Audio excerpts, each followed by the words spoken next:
My father looked at my 12-year-old daughter like she was nothing more than furniture in his way.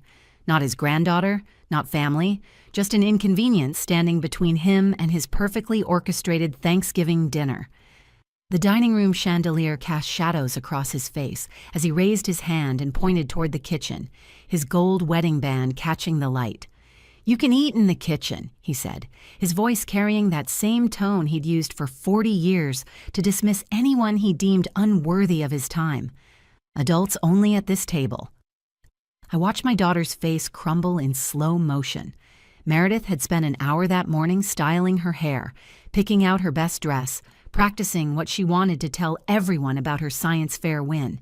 She'd even written down conversation topics on index cards, worried she might forget something important when talking to the adults. Now she stood there in her emerald green dress with the tiny gold buttons she'd been so proud of, looking at 9 place settings arranged around a table that could easily seat 12. 9 place settings, 10 people. The math was deliberate, calculated. This wasn't an oversight or a miscount. This was my father, Roland Hammond, former bank executive and current family patriarch, making a statement about who mattered and who didn't. Meredith's voice came out as barely a whisper, but in that silent dining room where even the grandfather clock seemed to hold its breath, everyone heard her perfectly. "But I'm family too, right?" The question hung in the air like an accusation. It should have been followed by immediate reassurance, by voices rushing to correct this horrible mistake. Someone should have laughed and said, "Of course you are, sweetheart, let's get you a chair." My mother should have bustled in with an extra place setting, apologizing for the confusion. My brother Dennis should have offered his seat, made a joke to lighten the moment. Uncle Leonard, Aunt Francine, Cousin Theodore, my sister-in-law Pauline, 9 adults standing around that mahogany table my father had imported from Italy, and not one of them said a single word.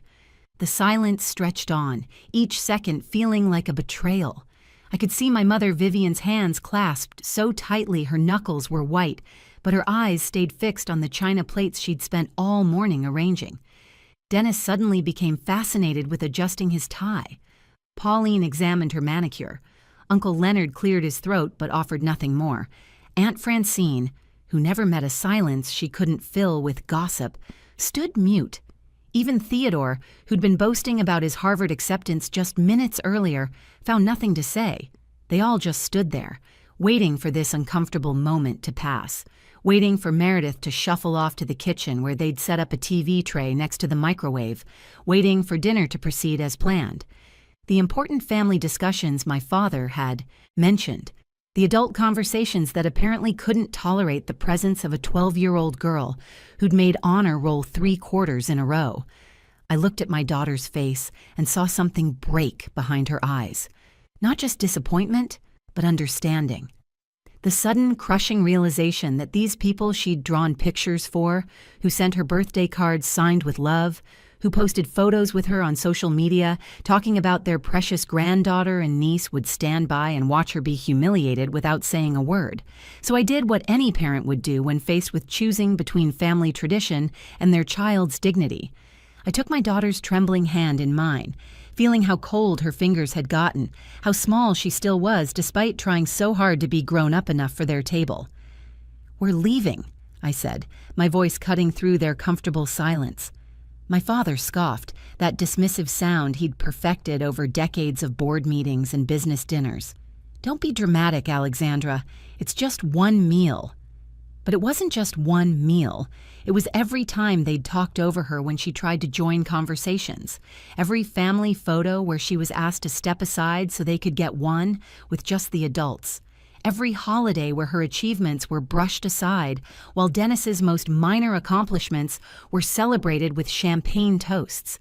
It was a pattern I'd been too blind to see, or maybe too cowardly to acknowledge, until that moment when my 12-year-old daughter had to ask if she was really family. I took one last look at that beautiful table with its crystal glasses and silver candlesticks, at the family I'd spent my whole life trying to please, and I made a decision that would change everything. But walking out was just the beginning. What I did over the next 4 weeks didn't just destroy their Christmas. It shattered their entire image of what the Hammond family was supposed to be, and rebuilt it into something they never saw coming. The drive to my parents' house in Connecticut always filled me with a mix of nostalgia and dread. 3 hours from our apartment in Philadelphia, through winding roads lined with oak trees that had watched me grow up, past the country club where Roland still played golf every Saturday, beyond the private school where Dennis and I had learned to be proper Hammond children. Meredith sat beside me in our aging Honda Civic, wearing the new dress she'd picked out specifically for Thanksgiving, emerald green with tiny gold buttons that she'd fallen in love with the moment she saw it at Target. "Mom, do you think Grandpa will let me sit next to him this year?" she asked, adjusting her carefully braided hair in the visor mirror for the 3rd time since we'd left home. My chest tightened. Roland had always been difficult, a retired bank executive who believed children should be seen and not heard, who thought respect meant fear and tradition, meant control. But Meredith was 12 now, not a little kid anymore. She'd grown so much this year, especially after the divorce. When David left us for his 25-year-old assistant, Meredith had stepped up in ways no child should have to. She'd held me while I cried, made her own lunches when I was too overwhelmed to function, kept her grades perfect despite our world falling apart. "We'll see, sweetheart," I said, pulling into the circular driveway of their colonial home, the same one where I'd learned to ride a bike, where I'd sat on the front steps in my prom dress, where I'd announced my pregnancy with Meredith 13 years ago, to their obvious disappointment about the timing. The house looked perfect as always, my mother Vivian's touch evident in every manicured shrub and polished window. The lawn was cut in precise diagonal stripes, the way Roland insisted it should be. Through the dining room window, I could already see the elaborate table setting, the china that only came out for holidays, the crystal glasses that had belonged to my grandmother. My brother Dennis's BMW was parked out front, still sporting dealer plates, probably leased just last week to impress Roland. Uncle Leonard's Mercedes sat beside it, and I knew Aunt Francine would make at least 3 comments about our Honda before dinner was served.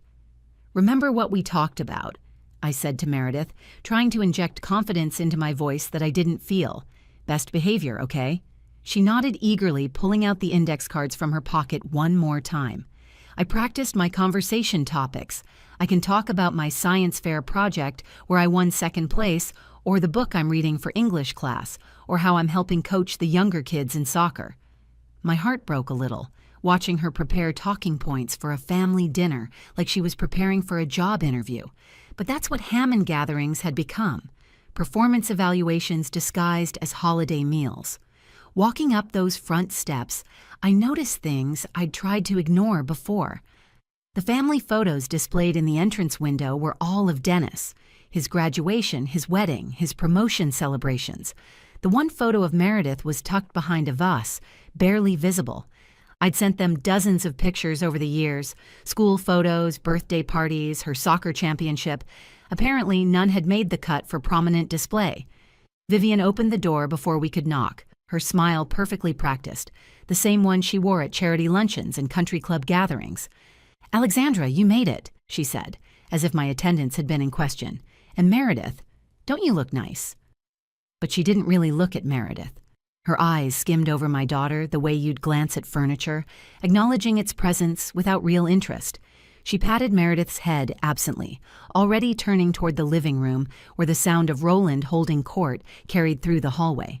"Dennis was just telling us about his promotion to senior partner," Vivian said, leading us past the formal sitting room that no one was allowed to actually sit in, past Roland's study where children were never permitted, into the living room where everyone was gathered with their cocktails.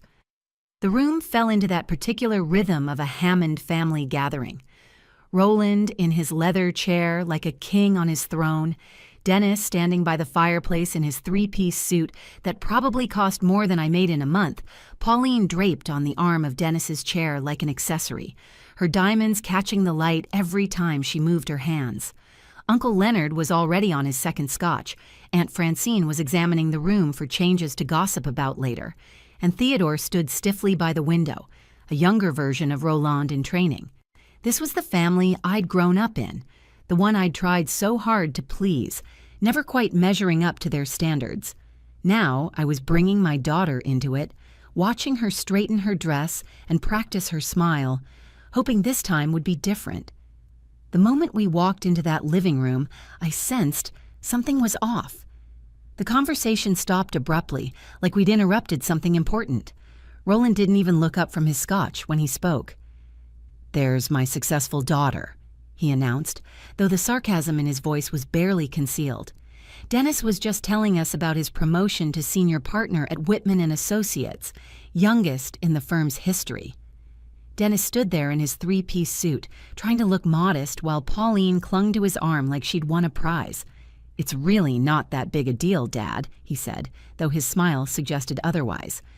"Congratulations, Uncle Dennis," Meredith chimed in, her voice bright with genuine enthusiasm. "Mom got promoted too. She's now the regional manager for 3 stores instead of just 1. She said it means she can finally afford to get our car fixed and maybe even take a vacation next summer." The room went cold. Pauline's laugh was sharp as broken glass. "How nice for you, managing retail stores. Dennis's promotion comes with a partnership stake worth $500,000.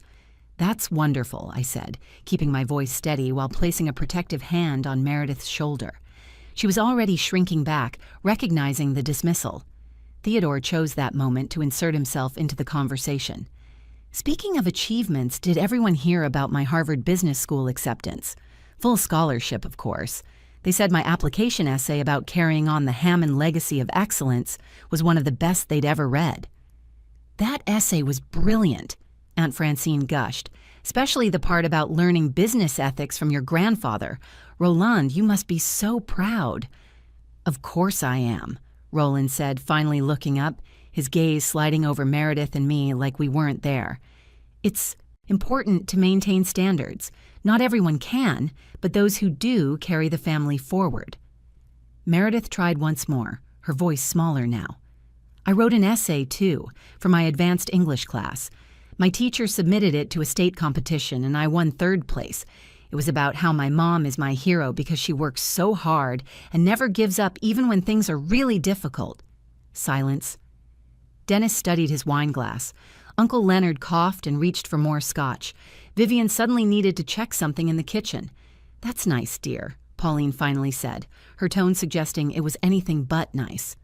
"Theodore, tell everyone about your internship at Goldman Sachs." As Theodore launched into his rehearsed speech about quarterly projections and portfolio management, I watched my daughter slowly deflate beside me. Her shoulders dropped, her carefully practiced smile faded, and she tucked her index cards back into her pocket, realizing she wouldn't need them. When Vivian called us to dinner 20 minutes later, I was actually relieved. At least at the table, there would be food to focus on, less opportunity for these casual cruelties. But as we walked into the dining room, I stopped short. The table was set for 9. We were 10 people. I counted again, thinking I must be wrong.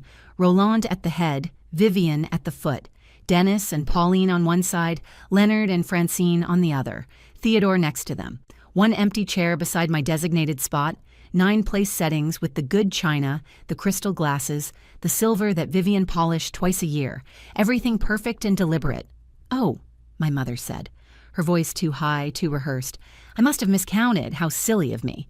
But I knew my mother never miscounted anything. She planned every detail of these dinners weeks in advance. "Meredith, sweetheart, I've set up a lovely spot for you in the kitchen. You can watch the parade on the little TV while you eat. Won't that be fun?" "But Mom," I started, feeling the heat rise in my chest. "She's 12. She doesn't need a kid's table. There aren't even any other kids here." Roland's voice cut through the room like a blade. "The dining room is for adult conversation tonight. We have important family matters to discuss regarding the estate planning and some investments that don't concern children."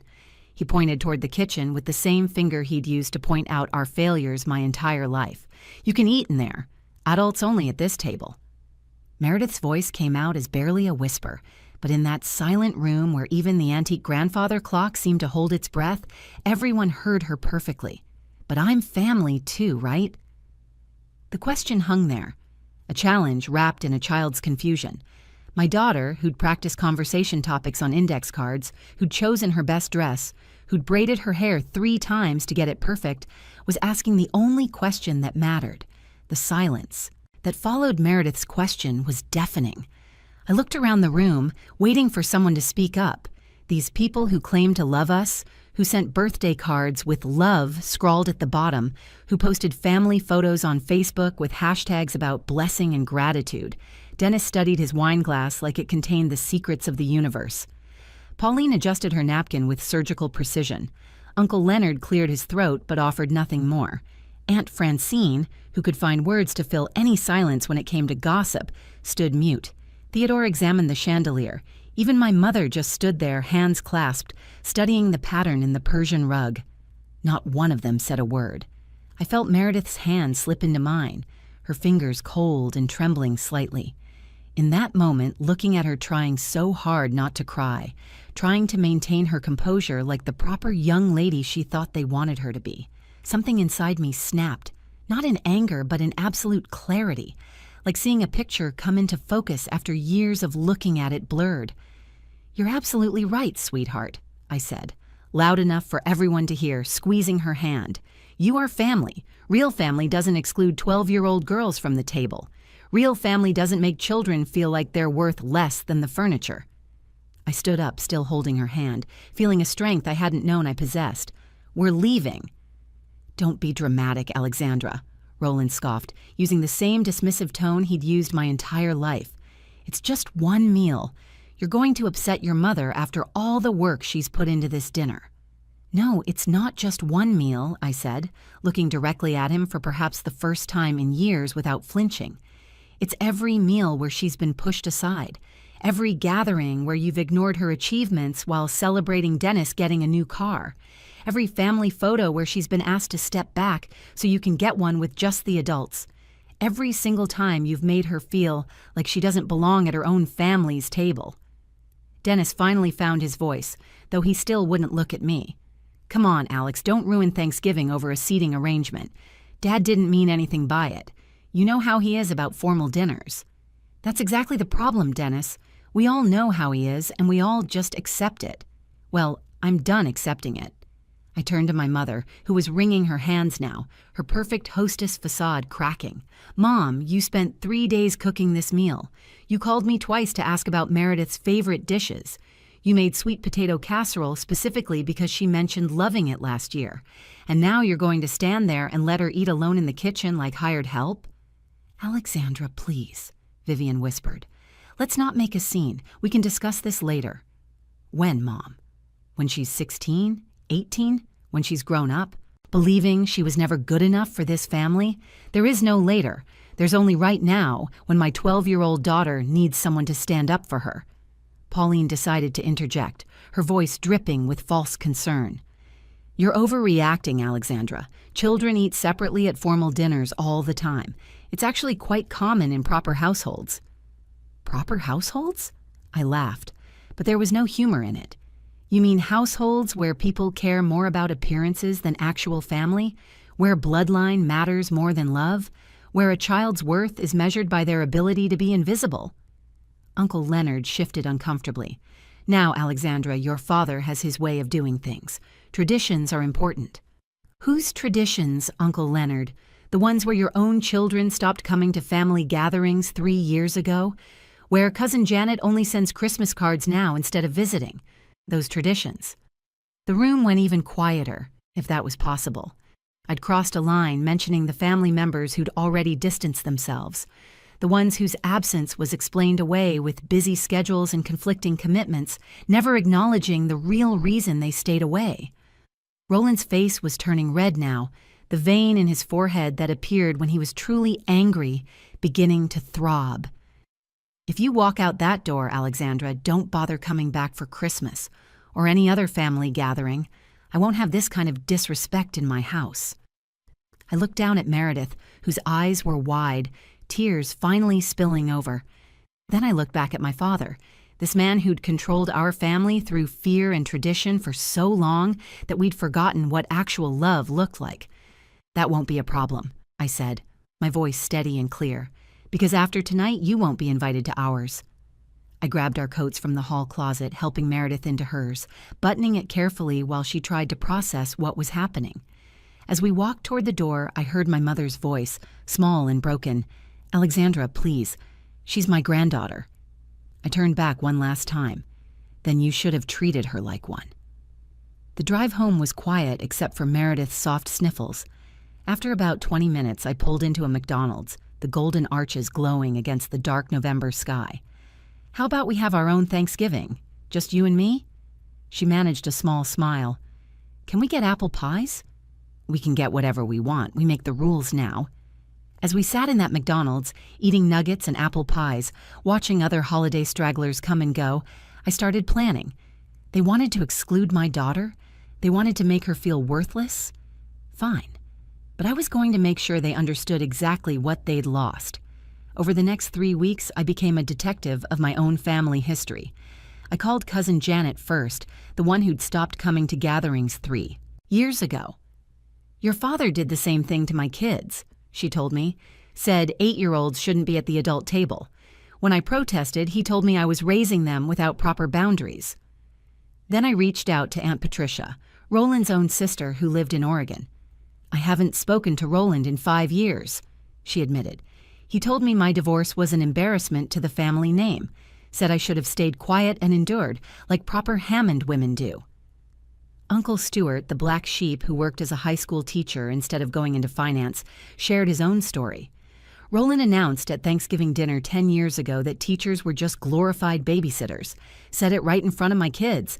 That was our last family gathering. Each conversation revealed another crack in the Hammond family foundation. Roland hadn't just alienated us, he'd systematically pushed away anyone who didn't meet his standards. The perfect family he projected was nothing but a skeleton crew of those still willing to endure his abuse. On December 20th, I sent a group email to every Hammond family member I could find, including Roland and Vivian. The subject line read, "Hammond Family Christmas, New Traditions." "Dear family," I wrote, "Meredith and I are hosting Christmas Eve at our home. We have room for everyone, and I mean everyone, adults and children.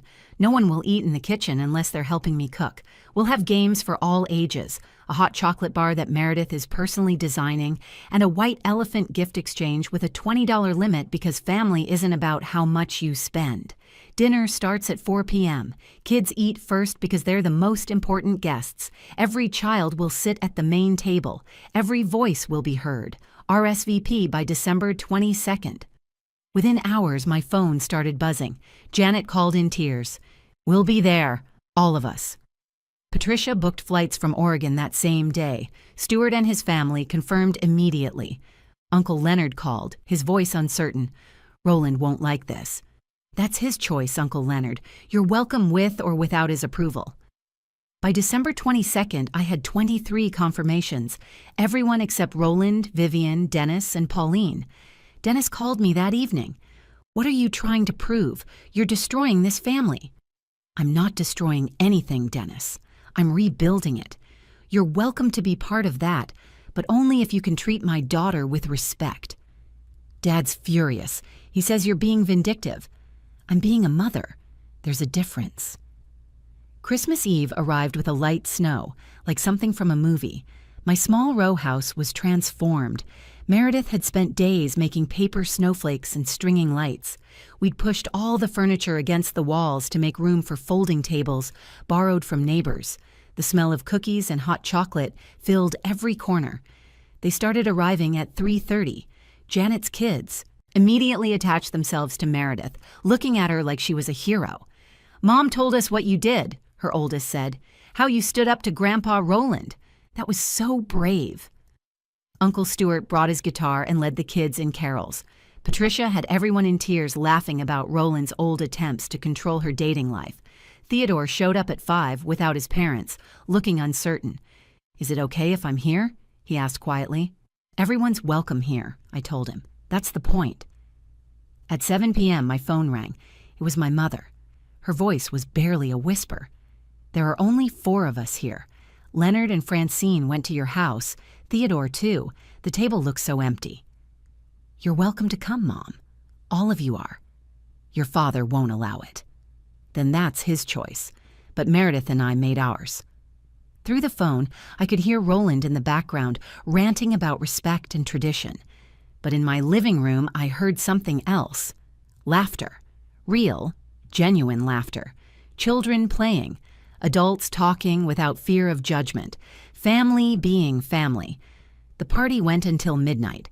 As I tucked Meredith into bed, she was still glowing from the evening. "Mom, this was the best Christmas Eve ever. Everyone talked to me like I mattered, like I was actually interesting. Because you do matter, sweetheart, and you are interesting. Don't ever let anyone make you feel otherwise." She hugged me tighter than she had in months. Uncle Stuart said I could visit his school and talk to his science class about my project, and Aunt Patricia wants me to come to Oregon this summer. She said she has horses. That sounds wonderful, baby. Mom, why did Grandpa Roland treat me that way? I sat on the edge of her bed, choosing my words carefully. Some people think love has to be earned through achievements or status. They don't understand that real love is given freely, especially to children. That's not about you. That's about something broken inside them. The next morning, Christmas Day, I found a text from Dennis. Dad spent Christmas dinner ranting about respect and tradition to an almost empty table. Mom cried through most of it. "Hope you're satisfied." I wrote back, "I am. Meredith is too. That's what matters." That was 5 years ago. Meredith is 17 now, confident and strong, heading to college next year with a full scholarship to study biochemistry. She still remembers that Thanksgiving, but not with pain, with gratitude. "You taught me something important that day," she told me recently while we were filling out her college applications, "that I should never accept less than I deserve, and that someone who really loves me will always choose me. You chose me when it cost you your entire family." "I didn't lose my family," I told her. "I found out who my real family was." The family dynamics shifted completely after that Christmas. Roland and Vivian now host quiet dinners with just Dennis and Pauline, who had a son 2 years ago. I heard from Aunt Francine, who still talks to everyone, that they're already planning which private schools he'll attend, which university will accept their legacy donation. The cycle continues, but with far fewer participants. Meanwhile, our alternative gatherings grew bigger each year. Last Thanksgiving, we had 32 people crammed into my house. 3 tables stretched from the dining room into the living room. Kids and adults all mixed together. No hierarchy, no exclusion. Meredith helped the younger cousins with their homework while the adults cooked. Theodore, who's become a regular at our gatherings, brought his girlfriend and warned her, "This is what real family looks like. It's loud and chaotic and nobody matches, but everyone belongs." Last month, Dennis showed up at our Halloween party alone. Pauline was at Roland's helping plan some charity gala. He stood at my door in a ridiculous vampire costume, looking uncomfortable. "I'm sorry," he said simply, "for not speaking up that day, for all the days I didn't speak up, for choosing Dad's approval over doing what was right." Before I could respond, Meredith appeared beside me in her NASA astronaut costume. "It's okay, Uncle Dennis. Mom taught me that family isn't about blood or tradition. It's about who shows up for you. You're showing up now. That's what counts." He started crying right there on my porch, this successful lawyer in a vampire cape, finally understanding what he'd missed all those years. My mother calls occasionally, always when Roland's not home. She sends Meredith birthday cards with cash tucked inside and long notes about how proud she is. Last week, she called to say she'd framed Meredith's acceptance letter to the science program. "I want to visit," she whispered. "I want to know my granddaughter before it's too late." "You're always welcome here, Mom, but not in secret. Not if you're going to go back and pretend we don't exist. Meredith deserves better than a grandmother who's ashamed of her." The line went quiet for a long moment. "I know," she finally said. "I'm working on it." Sometimes people ask if I regret walking out that Thanksgiving, if I think I overreacted to a seating arrangement. I tell them it was never about where my daughter sat. It was about what that seat represented, her worth, her place, her value in their eyes. It was about showing her that she should never shrink herself to fit at someone else's table. That McDonald's Thanksgiving became our tradition. Every year, after our big family gathering with the relatives who chose us, Meredith and I sneak away for nuggets and apple pies. It's our reminder that the best families aren't always the ones you're born into. They're the ones you build. They're the ones who see you, value you, and pull up a chair without being asked. The table you're offered isn't always the one you have to accept. Sometimes, the greatest gift you can give your child is showing them they deserve a seat at a better table, even if you have to build it yourself. If this story resonated with you, if you've ever had to choose between toxic tradition and protecting someone you love, please share this video. Leave a comment about your own experience with family dynamics. And don't forget to subscribe to our channel for more stories about standing up, speaking out, and choosing love over legacy.